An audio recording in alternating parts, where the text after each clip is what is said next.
Hey, so I'm at Joe's Crab Shack having dinner with my kids, my wife and kids. Happy Veterans Day.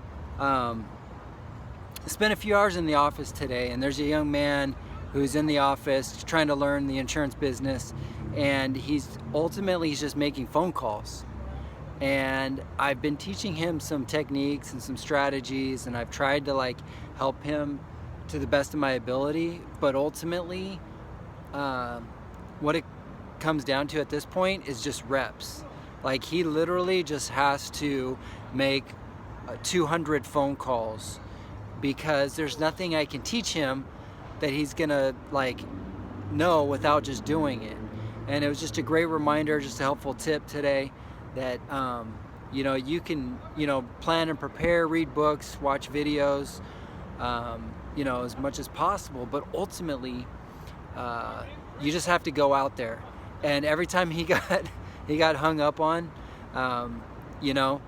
that's one step closer to actually learning how to connect with people. And I was telling him,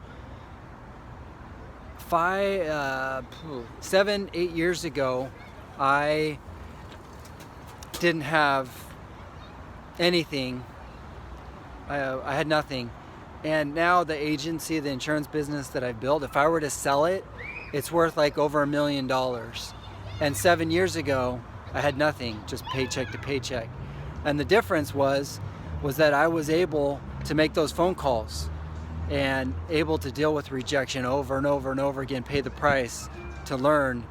I took risks, and there's a lot of other aspects to it, but at the end of the day, if you can't produce, sales and business, then you're not going to get very far. So it was great seeing him there.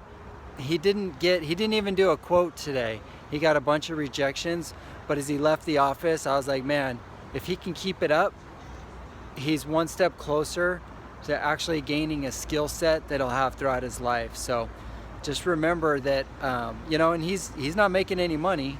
He's, I'm very clear to him, listen, there's no value. You're not licensed, you have no experience, and you have no idea. For me to hire someone like that as a business owner, I mean, that's just a waste of money in a lot of ways. So it's he's there for free, and he's learning, and I'm giving him some ideas and some training. That's what he gets from me. And if he happens to write some business, great, but ultimately he's learning. He's got to put in several hundred phone calls, and if he sticks with it and he's dedicated, which he is, so far so good, in a few months he'll actually learn how to do it. But he's got to pay the price without getting a paycheck during the process.